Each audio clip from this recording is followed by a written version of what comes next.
नमस्कार दोस्तों, मैं सुप्रिया स्वागत करती हूँ आपका डिकोड एग्जाम के डेली करंट अफेयर की क्लास में।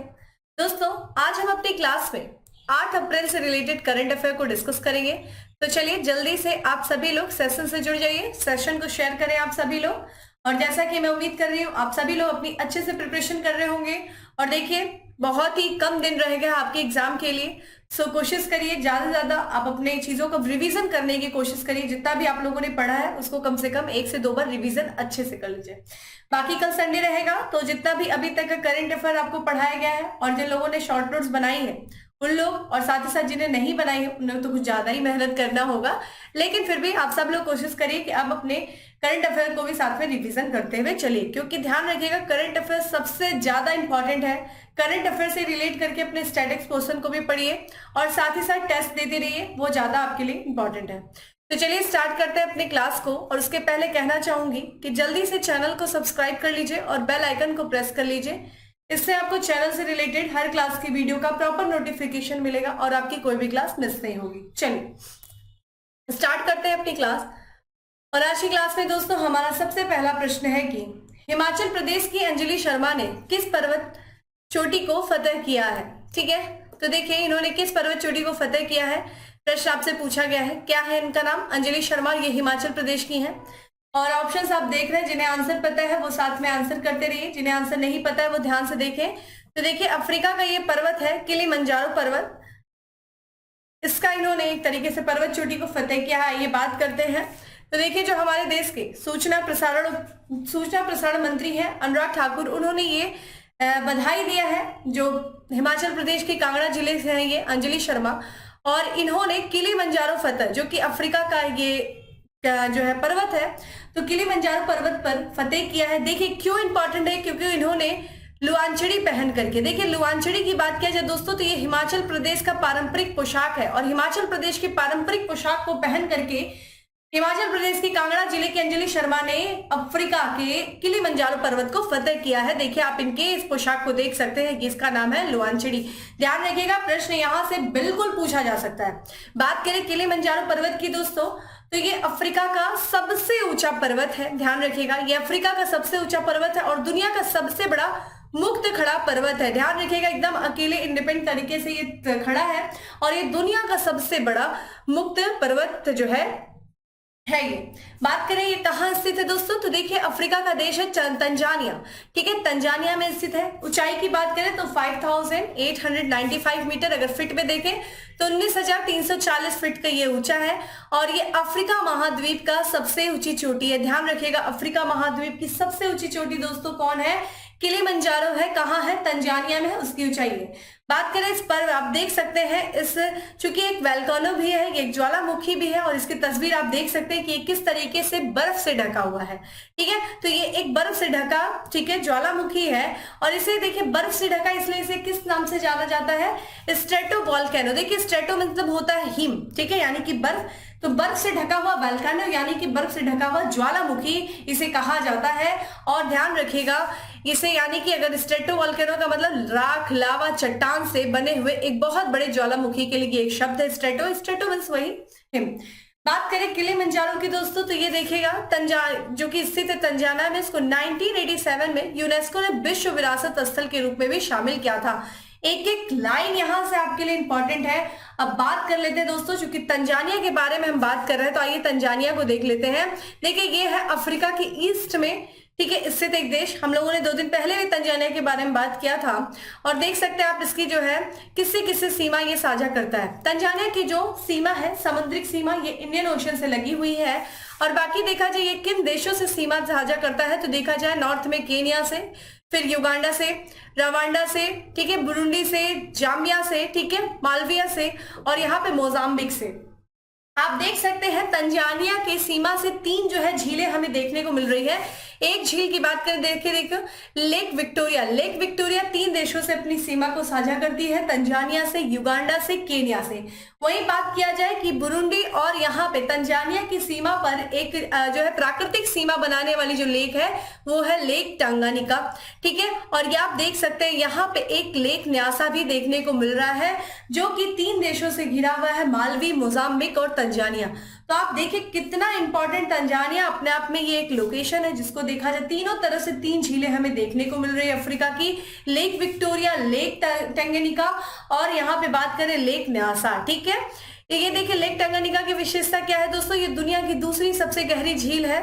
ठीक है, पहली कौन सी है, बैकाल, लेक बैकाल जो कि रूस में स्थित है। तो ये झीलों से संबंधित कुछ तथ्य आपके सामने देख रहे हैं और यहाँ पे आपके लिए इंपॉर्टेंट ये भी हो जाता है, देखिए लुआंचड़ी जो है ये एक पोशाक है हिमाचल प्रदेश की और इसको पहना किसने था, अंजलि शर्मा ने इसको पहन करके किलिमंजारो पर्वत का फतेह किया। ठीक है, देखिए हिमाचल प्रदेश से अभी कुछ दिन पहले एक और भी न्यूज थी कि यूरोपियन संघ ने जो हिमाचल प्रदेश की कांगड़ा चाय है, ठीक है, कांगड़ा चाय को क्या किया है दोस्तों, ये भौगोलिक संकेतक प्रदान किया है। अब जब हिमाचल प्रदेश की कांगड़ा चाय को भौगोलिक संकेतक मिला है तो इससे क्या होगा, इस चाय के उत्पादकों को अपनी उपज जो है ये यूरोप में निर्यात करने में मदद मिल सकेगी। ठीक है, तो कांगड़ा चाय दोस्तों यूरोपियन यूनियन ने हिमाचल प्रदेश की कांगड़ा चाय को भौगोलिक संकेतक जीआई टैग प्रदान किया है। अगला प्रश्न है कि हाल ही में कहां दूसरे ऊर्जा परिवर्तन कार्य समूह की बैठक आयोजित की गई।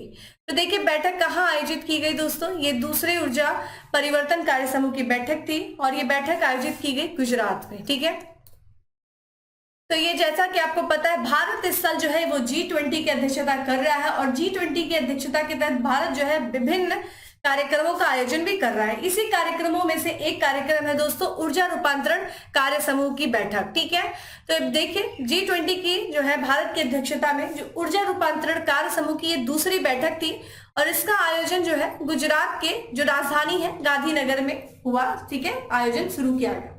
बैठक में देखिए कौन कौन से देशों ने भाग लिया और किन किन लोगों ने भाग लिया। तो सबसे पहले तो G20 के सदस्य देशों ने, कुछ विशेष आमंत्रित देशों ने और कुछ अंतर्राष्ट्रीय संगठन के लगभग 100 से अधिक प्रतिनिधियों ने इसमें भाग लिया। और इस बैठक में चूंकि ऊर्जा से संबंधित बात था, ऊर्जा रूपांतरण कार्य समूह की ये बैठक थी, तो इसमें जो है ऊर्जा के प्राथमिक क्षेत्रों पर गहन विमर्श किया गया।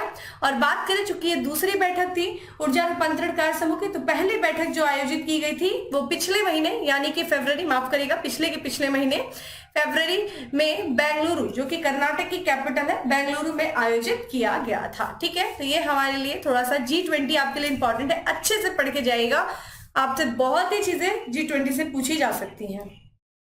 अगला है कि यहाँ पे स्वच्छोत्सव 2023 के तहत किस वर्ष तक 1000 शहरों को 3 स्टार कचरा मुक्त बनाने का लक्ष्य रखा गया है। ध्यान रखिएगा 1000 शहरों को 3 स्टार कचरा मुक्त बनाने का लक्ष्य रखा गया है। किस उत्सव के तहत, तो स्वच्छ उत्सव 2023 के तहत। तो बताइए किस वर्ष तक रखा गया है 3 स्टार कचरा मुक्त शहर बनाने का लक्ष्य, लगभग 1000 शहरों को। तो दोस्तों ध्यान रखिएगा ये नेक्स्ट ईयर यानी कि 2024 तक। ध्यान रखिएगा जैसा कि आपको पता है इस साल 30 मार्च को हम लोगों ने पहली बार अंतरराष्ट्रीय शून्य अपशिष्ट दिवस मनाया। ठीक है, तो पहला जो है अंतरराष्ट्रीय शून्य अपशिष्ट दिवस इसी साल 2023 में मनाया गया। कब मनाया गया, 30 मार्च को मनाया गया। और इसी 30 मार्च 2023 को जो है एक कार्यक्रम का आयोजन किया गया नई दिल्ली में और इस अवसर पर जो है जो केंद्रीय शहरी आवास मंत्री हैं हरदीप पुरी सिंह ने, उन्होंने ये कहा कि भारत ने एक लक्ष्य रखा है कि अक्टूबर 2024 तक, ठीक है, अक्टूबर 2024 तक लगभग देश के 1000 जो शहर है उनको 3 स्टार कचरा मुक्त शहर बनाया जाएगा। ठीक है, ये आपके लिए ये दिवस भी बहुत इंपॉर्टेंट है, अंतरराष्ट्रीय शून्य अपशिष्ट दिवस 30 मार्च। उसी दिन जो है घोषणा की गई हमारे देश के सरकार के द्वारा कि हम जो है अगले वर्ष यानी कि 2024 के अक्टूबर तक लगभग 1000 शहरों को 3 स्टार कचरा मुक्त, कोई भी कचरा नहीं रहेगा, बिल्कुल क्लीन सिटी बना दिया जाएगा। ठीक है, यहाँ पे हम बात करें कुछ यहाँ पे जो इसकी शुरुआत जो की गई थी दोस्तों, ये शहरी स्थानीय निकायों में स्पर्धा भाव और मिशन मूड की भावना को प्रोत्साहित करने के लिए जनवरी 2018 में प्रारंभ किए गए GFC स्टार रेटिंग प्रोटोकॉल की शुरुआत की गई थी। ठीक है, तो शहरों में जो है आपसी प्रतिस्पर्धा हो और मिशन मूड की भावना को मतलब प्रारंभ करने के लिए आपस में लोग कंपटीशन करें, अपने शहरों को स्वच्छ बनाएं, इसके लिए जनवरी 2018 में इस प्रोटोकॉल की शुरुआत की गई थी। ठीक है, चलिए अगले प्रश्न की तरफ बढ़ते हैं। निम्न में से किस राज्य के मुख्यमंत्री ने स्कूल चलो अभियान 2023 का शुभारंभ किया है? तो स्कूल चलो अभियान 2023 का शुभारंभ किस राज्य के मुख्यमंत्री ने किया दोस्तों? ये क्या है, उत्तर प्रदेश की राज्य जो है मुख्यमंत्री। ध्यान रखिएगा, ये करंट तो है ही और साथ ही साथ यूपी स्पेशल भी है, ये क्वेश्चन स्टार कर लीजिए, आपके लिए इंपॉर्टेंट है। तो जैसा कि आपको पता है, वर्तमान में उत्तर प्रदेश के मुख्यमंत्री दोस्तों कौन है, योगी आदित्यनाथ जी हैं और इन्होंने राज्य की राजधानी लखनऊ में स्कूल चलो अभियान 2023 का शुभारंभ किया। उद्देश्य क्या है स्कूल चलो अभियान का? उद्देश्य ध्यान रखिएगा, जो उत्तर प्रदेश बोर्ड है, एजुकेशन बोर्ड है, यानी कि उत्तर प्रदेश बेसिक शिक्षा परिषद है, उसके तहत जो प्राथमिक और जो उच्च प्राथमिक स्कूल जो आते हैं उनमें जो एनरोलमेंट होती है उस एनरोलमेंट को 100% यानी कि 100% नामांकन सुनिश्चित करना, यही इसका उद्देश्य है। प्राथमिक और उच्च प्राथमिक स्कूलों में जो एनरोल हो रहे हैं बच्चे, उनकी एनरोलमेंट को 100% सुरक्षित करना, यही क्या है स्कूल चलो अभियान का उद्देश्य है। देखिए, ये राज्य सरकार जो है हर साल ये अभियान चलाती है और इसकी शुरुआत 2022 में आकांक्षी जिले श्रावस्ती में लॉन्च किया गया था। जो उत्तर प्रदेश का श्रावस्ती जिला है वहां से इसकी शुरुआत की गई थी।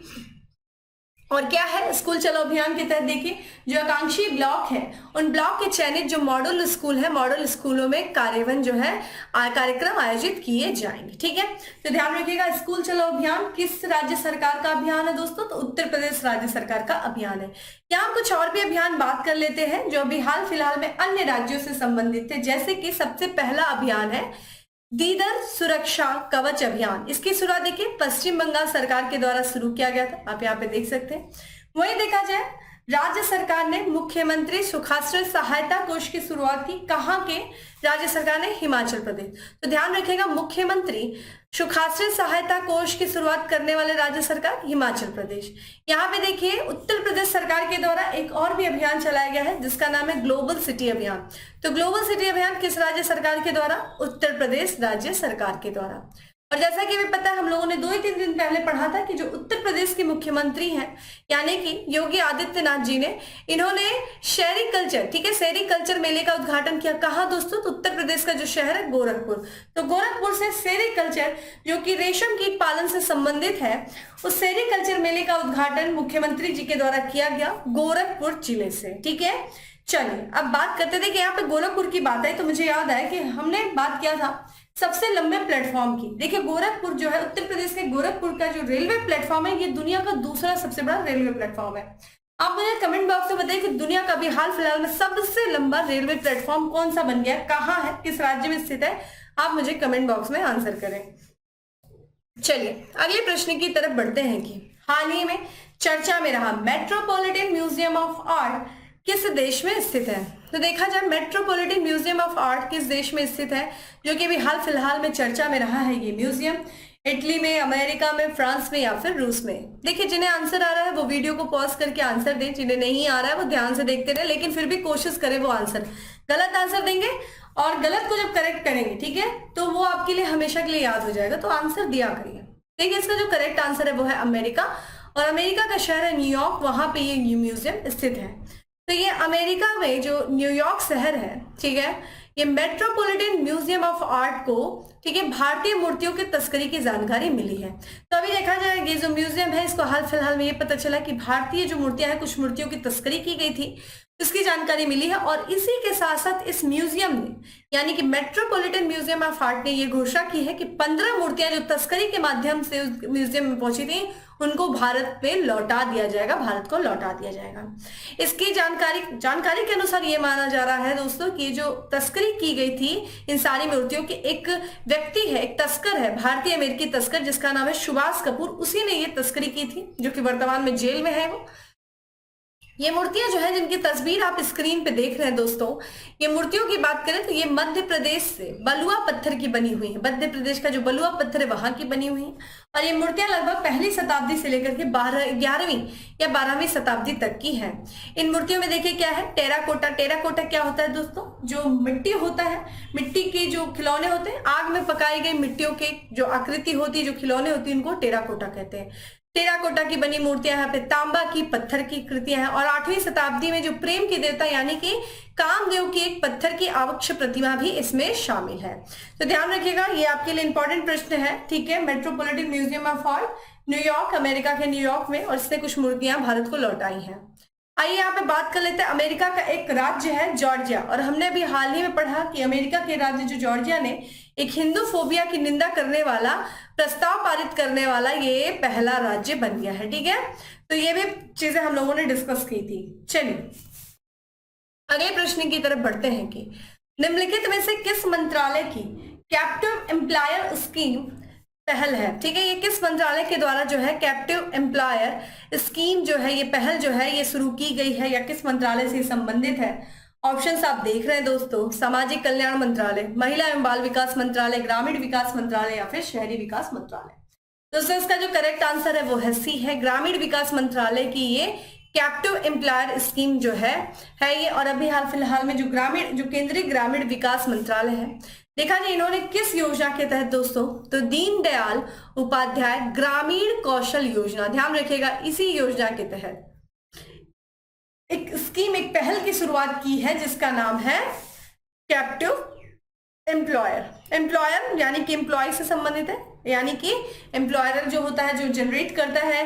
ठीक है, तो कैप्टिव एम्प्लॉयर स्कीम जो शुरू की गई है वो केंद्रीय ग्रामीण मंत्रालय, केंद्रीय ग्रामीण विकास मंत्रालय के द्वारा शुरू की गई है।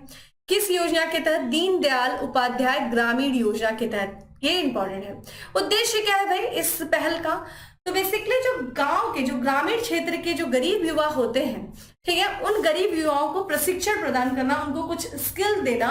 ठीक है, स्किल के क्षेत्र में उनको प्रशिक्षण देना जिससे कि उनको रोजगार का अवसर मिल सके, रोजगार का अवसर मिले, उनके आय का संसाधन बनाना। ठीक है, इसके तहत, इस पहल के तहत देखा जाए जो सरकार ने, जो मंत्रालय ने लगभग विभिन्न क्षेत्रों से, ठीक है, लगभग कई सारे संस्थाओं, 11 संस्थाओं से उन्होंने समझौता किया है। इसमें देखा जाए कौन कौन सी संस्थाएं हैं, जैसे कि आपदा प्रबंधन, मेडिकल डेटा एंट्री, ठीक है, हस्तशिल्प, खाद्य प्रसंस्करण, रिटेल, पर्यटन, टेलीकम्युनिकेशन और वित्तीय सेवा।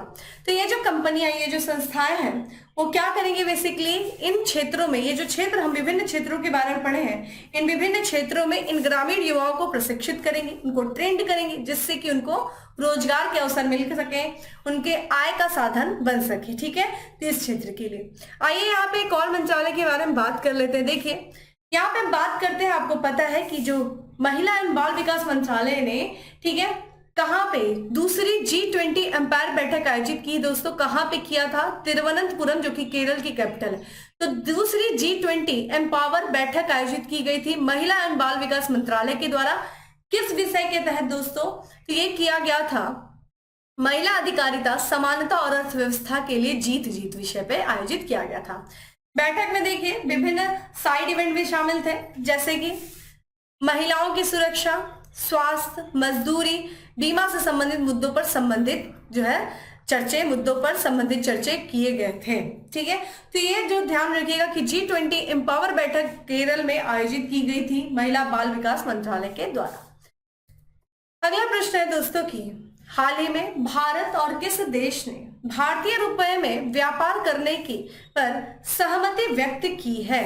तो किस देश ने दोस्तों, भारत और किस देश ने भारतीय रुपए में व्यापार करने पर सहमति व्यक्त की है? ठीक है, व्यक्ति लिख दिया है यहाँ पे, व्यक्त की गई है दोस्तों। तो ध्यान रखिएगा ये देश है मलेशिया।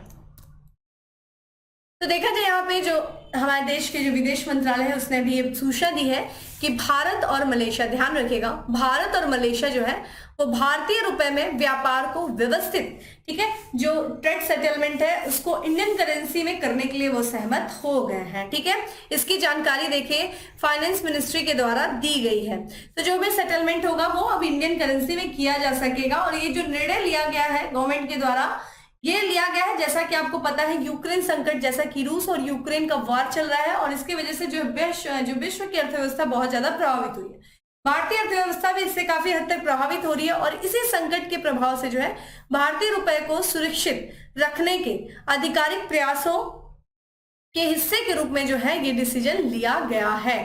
बात करें इस पिछले वर्ष जुलाई की बात करें दोस्तों, यानी कि 2022 में जो देश का केंद्रीय बैंक है यानी कि रिजर्व बैंक ऑफ इंडिया ने जो इंडियन करेंसी में इंटरनेशनल ट्रेड के सेटलमेंट की अनुमति दे दी थी। ठीक है, इसके लिए और आरबीआई, ये जो पहल है जो आरबीआई के द्वारा शुरू की, इसका उद्देश्य क्या था? जो व्यापार वृद्धि को सुविधाजनक बनाना। जब अपनी करेंसी में आप ट्रेड करेंगे तो उससे काफी सहूलियत होगी। ऐसा नहीं होगा कि आप ट्रेड करने जा रहे हो उसके पहले आपको जाकर के करेंसी एक्सचेंज करानी होगी, ठीक है, कन्वर्ट करानी होगी दूसरे अदर कंट्री की करेंसी या फिर डॉलर। आपको पता है जो विश्व का सबसे ज्यादा जो व्यापार होता है वो डॉलर में ही होता है। तो एक तरीके से व्यापार को सुविधाजनक बनाने के लिए इंटरनेशनल ट्रेड के सेटलमेंट की में इंडियन करेंसी की अनुमति रिजर्व बैंक ऑफ इंडिया के द्वारा दे दी गई, ठीक है। और यहाँ पे भारतीय रुपए में ग्लोबल ट्रेडिंग कम्युनिटी के हितों को सपोर्ट करना, ठीक है, यही उद्देश्य था जिस कारण से इसकी अनुमति दी गई रिजर्व बैंक ऑफ इंडिया ने। यहाँ पे इसके साथ ही देखा जाए जो व्यापार, जो भारतीय रुपए में व्यापार का निपटान, जो सेटलमेंट होगा, इस निपटान की सुविधा के लिए जो Indian international bank of Malaysia ने भारत में अपने संबंधित बैंक के माध्यम से विशेष, ठीक है, वोस्ट्रो खाता भी खोला है, ठीक है। ये वोस्ट्रो खाता क्या है ये देख लीजिए आप सब लोग, ठीक है। वोस्ट्रो खाता की दोस्तों बात किया जाए तो ये जो वोस्ट्रो खाता है या वोस्ट्रो अकाउंट का इस्तेमाल जो किया जाता है वो डोमेस्टिक करेंसी में भुगतान करने के लिए किया जाता है, ठीक है दोस्तों। तो ये था दोस्तों इसके बारे में कि भारत और मलेशिया के बीच में जो इंडियन करेंसी से व्यापार सेटलमेंट किया जाएगा। बात करें दोस्तों मलेशिया के बारे में, देखिए मलेशिया की जो कैपिटल है वो है कुआलालंपुर है और इसकी जो करेंसी है वो मलेशियाई रिंगिट है और यहाँ की जो वर्तमान प्रधानमंत्री है वो है अनवर इब्राहिम, ठीक है। अब आते हैं दोस्तों अगले प्रश्न पे और अगला प्रश्न है हमारा कि इसरो ने किस राज्य में पुनः प्रयोज्य लॉन्च वाहन स्वायत्त लैंडिंग मिशन का सफलतापूर्वक संचालन किया है। तो देखिए ये जो लॉन्च किया गया लॉन्च वाहन है ये, इसको फिर से उपयोग किया जा सकता है और इसके स्वतः लैंडिंग मिशन का जो सफलतापूर्वक संचालन किया है इसरो ने किस राज्य में दोस्तों, ये किया है कर्नाटक में, ठीक है। तो यहाँ पे हम बात करें जो भारतीय अंतरिक्ष एजेंसी है, ठीक है, जो भारतीय अंतरिक्ष अनुसंधान संगठन यानी कि इसरो, इससे ध्यान रखिएगा दोबारा उपयोग में लाए जा सकने वाले प्रक्षेपण यान की स्वतः लैंडिंग का मिशन, ठीक है, का सफलतापूर्वक संचालन किया है, यानी कि reusable launch vehicle autonomous landing mission. ये आपको ध्यान रखना चाहिए, ठीक है, इसको ध्यान रखिएगा। इसको फिर से यूज में लाया जा सकता है, जब ये लॉन्च होगा तो ये स्वतः जो है लैंड कर जाएगा और इसका इस्तेमाल फिर से किया जा सकता है। इसकी तस्वीर आप देख सकते हैं, ठीक है। ये जो प्रक्षेपण यान है, ठीक है, कौन सा दोस्तों, ये reusable launch vehicle autonomous landing mission जो है, इसका जो परीक्षण किया गया है ये कर्नाटक में चित्रदुर्ग के, ठीक है, परीक्षण रेंज में किया गया है। तो कर्नाटक के चित्रदुर्ग में इसका परीक्षण रेंज जो था वहां पे किया गया है। इस परीक्षण के दौरान ध्यान रखिएगा जो भारतीय वायुसेना का जो चिनूक हेलीकॉप्टर है, चिनूक हेलीकॉप्टर ने प्रक्षेपण यान को 4.5 किलोमीटर की ऊंचाई पर ले जाकर के छोड़ा था, ठीक है। किस हेलीकॉप्टर के द्वारा छोड़ा गया दोस्तों, चिनूक हेलीकॉप्टर। देखिए चिनूक जो है हवा भी है, ठीक है। तो आपको जो बताए चिनूक जो है ये किस देश से संबंधित है, किस देश में ये जो हवा है वो चलती है चिनूक, आप मुझे चिनूक के बारे में बताइए। बात करते हैं देश की एजेंसी यानी कि भारतीय अंतरिक्ष एजेंसी है इसरो, यानी कि भारतीय अंतरिक्ष अनुसंधान संगठन। दोस्तों इसकी जो स्थापना की गई थी वो 15 अगस्त यानी कि 15 अगस्त 1969 को किया गया था। हेडक्वार्टर की बात किया जाए, मुख्यालय ये बेंगलुरु इसका मुख्यालय है, ठीक है। और वर्तमान में जो इसके अध्यक्ष है वो एस स्वामीनाथ है, ठीक है। बात करें ये देश की जो है ये राष्ट्रीय अंतरिक्ष एजेंसी है और इसने आंध्र प्रदेश के श्रीहरिकोटा में सतीश धवन अंतरिक्ष केंद्र में अपना अंतरिक्ष रॉकेट लॉन्च किया है, ठीक है। तो इसरो से संबंधित ये जानकारी है और लगातार हम इसरो के बारे में पढ़ रहे हैं, तो सारी चीजें एक महत्वपूर्ण तथ्य है, ध्यान रखिएगा। कुछ जो महत्वपूर्ण संगठन है उनका क्रम आपसे जरूर पूछा जा सकता है, उसका स्थापना क्रम, पहले कौन आए, फिर कौन आए, फिर कौन आए, तो इसलिए उनके क्रम को ध्यान में रखते हुए चलेगा। अगला प्रश्न है दोस्तों की यूनिटी कप क्रिकेट टूर्नामेंट 2023 का आयोजन कहाँ हुआ। तो यूनिटी कप टूर्नामेंट 2023 का आयोजन दोस्तों कहाँ हुआ है, चेन्नई में, नई दिल्ली में, भोपाल में या फिर गांधीनगर में। दोस्तों इसका जो करेक्ट आंसर है वो है बी, देश की राजधानी नई दिल्ली में यूनिटी कप टूर्नामेंट 2023 का आयोजन हुआ है, ठीक है। तो यहाँ पे बात किया जाए ये जो यूनिटी कप टूर्नामेंट है, यूनिटी कप क्रिकेट टूर्नामेंट है, इसका आयोजन जो किया गया है, ठीक है, वो 1 अप्रैल 2023 को किया गया। कहाँ पे दोस्तों, सिटी फोर्ट्स स्पोर्ट्स कॉम्प्लेक्स है जो कि नई दिल्ली में स्थित है, वहां पे इसका आयोजन किया गया। किसके द्वारा किया गया दोस्तों, हुडको और एनबीसीसी के द्वारा इसका आयोजन किया गया। उद्देश्य क्या है यूनिटी कप क्रिकेट टूर्नामेंट का, तो एक तरीके से जो टीम निर्माण को प्रोत्साहित करना और साथ ही साथ भारत सरकार के फिट इंडिया मूवमेंट को बढ़ावा देना, ये इसका उद्देश्य है। इस unity cup tournament cricket tournament का उद्घाटन देखिए किसके द्वारा किया गया, तो आवास एवं शहरी मंत्रालय के जो सचिव है मनोज जोशी जी के द्वारा इसका जो है उद्घाटन किया गया। तो ध्यान रखिएगा, ये स्पोर्ट्स से रिलेटेड एक न्यूज है। अब बात कर लेते हैं कुछ और भी जो है न्यूज जो भी हाल फिलहाल में संबंधित थी, स्पोर्ट्स से रिलेटेड है। पहला है दोस्तों कि हाल ही में रेड बुल के मैक्स वर्स्टेपेन ने अपना पहला F1 वाइल्ड ऑस्ट्रेलियाई ग्रैंड प्रिक्स 2023 जीता है। तो आपसे पूछा जा सकता है ऑस्ट्रेलियाई, ठीक है, ग्रैंड प्रिक्स 2023 किसने जीता है? तो मैक्स वर्स्टेपेन ने जीता है। ये रेड बुल से संबंधित है। वही देखा जाए आईपीएल इंडियन प्रीमियर लीग में सबसे तेज यानी कि 35 मैच में 50 विकेट लेने वाले भारतीय गेंदबाज बने कौन दोस्तों? खलील अहमद, ठीक है। अगला है, हाल ही में रूसी टेनिस स्टार डैनियल मेदवेदेव ने जैनिक सिनर को हराकर इस साल का मियामी ओपन 2023 में पुरुष एकल का खिताब जीता है। तो ध्यान रखिएगा, मियामी ओपन 2023 में पुरुष एकल का खिताब किसने जीता है? तो ये रूसी टेनिस स्टार है डैनियल मेदवेदेव ने जीता है। और अगला है, ऑस्ट्रेलियाई ओपन 2023 का पुरुष एकल का खिताब दोस्तों किसने जीता है? नोवाक जोकोविच ने जीता है, ठीक है। तो ये था कुछ इंपॉर्टेंट स्पोर्ट्स से रिलेटेड हाल फिलहाल में करंट अफेयर जो आपके एग्जाम के लिए बहुत ही इंपॉर्टेंट है। अब बात करते हैं आज के लास्ट एमसीक्यू की कि निम्न में से किसे आरबीआई का कार्यकारी निदेशक नियुक्त किया गया है? तो देश के केंद्रीय बैंक यानी कि रिजर्व बैंक ऑफ इंडिया का कार्यकारी निदेशक किसे नियुक्त किया गया है? दोस्तों इसका जो करेक्ट आंसर है वो है सी है, नीरज निगम को नियुक्त किया गया है, ठीक है। तो रिजर्व बैंक की बात करें दोस्तों, जो देश का केंद्रीय बैंक है रिजर्व बैंक ऑफ इंडिया ने नीरज निगम को दोस्तों कार्यकारी निदेशक, ठीक है, इस रूप में नियुक्ति किया है। और ये ध्यान रखिएगा ये कौन कौन से क्षेत्रों की देखभाल करेंगे आरबीआई के? तो ये उपभोक्ता शिक्षा और संरक्षण सहित 4 विभागों लिखा है दोस्तों, विभागों की ये देखभाल करेंगे। कौन कौन से विभाग है? सबसे पहले देखिए उपभोक्ता शिक्षा और संरक्षण विभाग, वित्तीय समावेशन और विकास विभाग, कानूनी विभाग और साथ ही साथ सचिव विभाग। इन विभागों की ये जो है रक्षा करेंगे, देखभाल करेंगे। आइए कुछ अन्य भी चीजें देख लेते हैं, उसके पहले हम बात करते हैं रिजर्व बैंक ऑफ इंडिया की। दोस्तों रिजर्व बैंक ऑफ इंडिया जिसने हाल फिलहाल यानी कि 1 अप्रैल को अपना स्थापना दिवस मनाया। रिजर्व बैंक ऑफ इंडिया का जो स्थापना हुआ था दोस्तों 1 अप्रैल 1935 में हुआ था। किस प्रावधानों के किस अनुच्छेद यहाँ पे अधिनियम के तहत? तो भारतीय रिजर्व बैंक अधिनियम 1935 के प्रावधानों के तहत। देखिए एक हिल्टन यंग कमीशन बना था लगभग 1927 में। हिल्टन यंग कमीशन की सिफारिशों के आधार पर रिजर्व बैंक ऑफ इंडिया की स्थापना की गई थी। इसका जो राष्ट्रीयकरण किया गया, नेशनलाइजेशन किया गया, वो 1 जनवरी 1949 को किया गया। इसका मुख्यालय दोस्तों मुंबई है। पहले कोलकाता था, 1937 में ये मुंबई में स्थानांतरित कर दिया गया। वर्तमान गवर्नर दोस्तों कौन है? शक्तिकांत दास है, जो कि क्रम से 25वें हैं। आप मुझे बताइए पहले गवर्नर कौन थे रिजर्व बैंक ऑफ इंडिया के? ये मैंने आपको कुछ दिन पहले बताया था, आप मुझे बताइए। आइए कुछ और भी नियुक्तियां देख लेते हैं जो भी हाल फिलहाल में चर्चा में थी। जैसे कि टाटा पावर ने प्रवीर सिन्हा को कंपनी के मुख्य कार्यकारी अधिकारी और प्रबंध निदेशक के रूप में पुनः नियुक्त किया है, ठीक है। प्रवीर कुमार सिन्हा जो है ये टाटा पावर के सीईओ के और प्रबंध निदेशक एमडी के रूप में पुनः नियुक्त हुए हैं।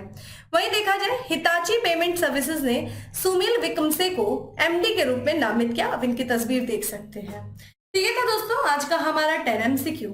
अब बात करते हैं दोस्तों किसकी? फैक्ट्स ऑफ द डे की।